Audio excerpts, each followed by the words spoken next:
Salut! Préparer son site web pour avoir des ventes rapidement. C'est très souvent la pièce du puzzle qui manque aux entrepreneurs qui espèrent pouvoir augmenter leur chiffre d'affaires grâce au web.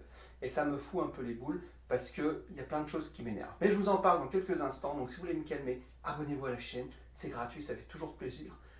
Également, activez la cloche et je vous en serai reconnaissant car vous m'aurez aidé dans mon challenge des 1000 abonnés. Je vous laisse un petit peu de temps. Enfin, pas trop quand même, hein. On va attaquer la vidéo. Donc, reprenons. Pourtant, il paraît que c'est facile de faire du bif sur Internet, qu'il y a plein de tutos, etc. Alors comment ça se fait qu'on en revienne toujours au même problème? Et les problèmes de j'ai pas de vente, j'ai pas de trafic. Alors peut-être que vous avez créé du contenu sans retour. Peut-être que vous avez mis vos produits dans une e-boutique, mais vous avez presque pas de vente. Et au final, vous allez finir par vous épuiser. Et bien, dans cette vidéo, je vais répondre une bonne fois pour toutes sur la méthode à suivre, sur la pièce du puzzle, en quelque sorte, qui vous manque. Je vais faire une étude de cas suite à un message que j'ai vu passer sur un groupe Facebook d'entrepreneurs. Voici à l'écran le message. Et on va l'appeler Bob, ok? Donc bonjour à tous, j'ai créé mon site internet de distribution de matériel informatique, réseau, téléphonie, etc. pour les professionnels. Et mon problème, je n'arrive pas à vendre. Auriez-vous des idées de communication de diffusion? Alors volontairement, je ne mentionne pas le site web ni l'auteur, d'accord, parce que je ne lui ai pas demandé déjà, je n'ai pas son autorisation et que je ne veux pas spécialement le mettre mal à l'aise. Je lui enverrai peut-être le lien de la vidéo. Donc on va l'appeler Bob, et il s'est lancé dans la vente du commerce, du e-commerce avec du matériel informatique, téléphonie, etc. Alors sur le principe, pourquoi pas? Voici les réponses que j'ai sélectionnées des autres membres du groupe. Donc il faut bien référencer le site, puis faire des campagnes et communiquer sur les réseaux sociaux pour que ça marche. Je pense qu'il faut un bon copywriting influent ou carrément, etc. Envoyer le lien du site, voir ce qui marche, pas dessus, etc. Il y a aussi, de nos jours, il faut être présent sur les réseaux sociaux, etc. etc. Je pourrais vous en sortir des dizaines de ce style. Alors dans le fond, ils n'ont pas tort, mais tout le monde sait qu'il faut faire ça. Mais plutôt, comment le faire? Et comment bien le faire? Parce que le vrai problème, en fait, ça ne vient pas de là. Le vrai problème, c'est qu'il a sauté une étape. Une étape qui est primordiale, c'est la préparation de son site internet par rapport à son activité sur le web. Il faut changer cet état d'esprit par rapport à la création d'un site internet. Il faut le préparer. Dans tout projet web, il faut partir de la base. C'est obligatoire. Sinon, vous allez vous ramasser comme Bob. Et moi, je vous mets à l'écran le schéma ici à respecter. Clarifier, bâtir, attirer.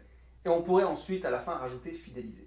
Si ces étapes-là ne sont pas respectées, il y a de grandes chances que vous passiez à la trappe. Si ça vous intéresse, pour aller plus en profondeur, j'en parle dans mes formations, donc préparer son site web, comment le structurer, donc on parle de définir ses cibles, son identité, sa charte graphique, bref, je vous laisserai aller voir sur mon site helweb.fr. Il y a plein de petites formations comme ça qui sont des pépites qui vous sortiront du pétrin tellement souvent. Mais je reviens à notre affaire, avec notre ami Bob. Quand je fais défiler en fait les commentaires, et surtout ses réponses, je me rends compte qu'il ne connaît rien en fait au web et au marketing. Il ne sait pas ce qu'est une image de marque, ce que c'est la RGPD, ce que c'est une stratégie numérique, etc. Mais franchement, qu'est-ce que t'as cru, Bob? T'as cru que lancer une e-boutique, ça se fait en claquant des doigts, comme ça, les doigts dans le nez, et que tu allais palper du pognon en restant tranquille sur ton canapé? Non mais sans rire. Si vous lancez un business sur le web, la moindre des choses, c'est de s'intéresser à la vente, au fonctionnement, aux bases, quoi. Et pour ça, vous avez plusieurs options. La première, c'est le faire tout seul. Vous fouillez, vous savez pas combien de temps ça va vous prendre. La deuxième chose, ça va être de vous former avec des bons formateurs, évidemment. Et la troisième chose, ça va être de le faire faire par quelqu'un. Alors après, tout dépend à quel point ce problème est douloureux pour vous. Alors Bob, visiblement, il n'a pas beaucoup de sous, mais il veut en gagner. Donc, je ne sais pas après, moi, s'il connaît le mot investissement, mais s'il fait tout seul, c'est compliqué. D'ailleurs, voici ce qui marque à ce sujet-là, quand il y a quelqu'un qui lui a demandé tu devrais vous te former. Donc voilà, je vous laisse voir l'état d'esprit du gars. Merci du conseil, mais les formations, c'est moi-même, mon site, je l'ai créé tout seul, etc. Ce que je souhaite, ce sont des bons conseils que je souhaiterais améliorer ma visibilité. Mais mon gars, déjà, ait un bon site avant de penser à ça. Alors moi je lui dis c'est courageux, mais il ne faut pas s'attendre à ces miracles. Donc il me dit je fais tout seul, j'ai un budget limité, etc. Et qu'en gros les formations qu'il trouve ne sont pas pertinentes. Alors bon, moi je lui dis que le prix en fait c'est un faux problème puisqu'il existe des fonds de financement pour tout ce qui est formation, mais bon passons. Et puis les offres pertinentes, il n'a pas dû bien chercher très loin quand même. Donc moi je lui fais une rapide liste un petit peu de ce qui peut lui causer souci dans son business, mais vraiment rapidement, et j'ai pas besoin de chercher loin. Donc premièrement, pas de contenu sur son site, même sur ses fiches produits, c'est une catastrophe. Deuxièmement, il est très mal référencé, forcément, il n'est même pas dans les 3 premières pages, alors que c'est une e-boutique locale. Hein. Il n'est même pas en règle avec les RGPD, les CGV, etc. Son image de marque, on n'en parle même pas, il n'y a même pas de page à propos, etc. On ne voit même pas sa photo. Comment on peut avoir confiance? Il n'y a pas de promesse de valeur, etc., de proposition de valeur. Donc bref, c'est un petit peu au bonheur à chance là. Et en fait, la pièce du puzzle qui lui manque, c'est la stratégie. Elle est quelque part par là sur ce schéma. Si vous ne faites pas de vente, si vous n'avez pas de trafic, il y a de fortes chances qu'une ou plusieurs de ces étapes vous manquent. Alors moi, je vous suggère vraiment de faire le point objectivement, de regarder ce qui est déjà fait et ce que vous allez devoir améliorer ou créer. Et sinon, vous allez faire comme Bob, vous allez vous planter et vous plaindre. Donc pour conclure, oui, c'est facile de créer une e-boutique, mais c'est pas facile de réussir à en vivre. Alors, par contre, le point positif, c'est qu'il est passé à l'action. Ça, c'est génial, puisqu'il a fait son site.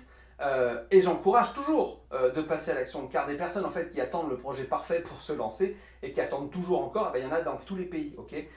Mais par contre, après, il faut carburer et il faut mettre en place une vraie stratégie numérique.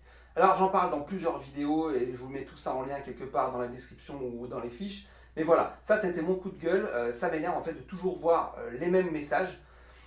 J'en ai marre en fait de répondre, c'est toujours les mêmes choses et les gens ils font toujours les mêmes erreurs. Je ne comprends pas qu'on puisse lancer une e-boutique et puis en fait ne rien connaître.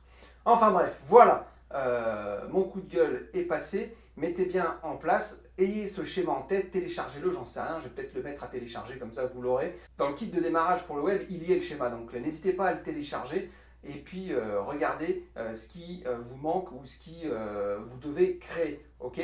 Sur ce, voilà, je commence à me calmer parce que je sens qu'il y a eu plein d'abonnements suite à cette vidéo. N'hésitez pas à mettre un pouce aussi si cette vidéo vous a plu, ça aide dans l'algorithme de YouTube. Et puis je sais que je pouvais vous faire confiance, donc je sais que vous vous êtes abonné. Allez, moi je vous dis à très bientôt pour une prochaine vidéo. Ciao!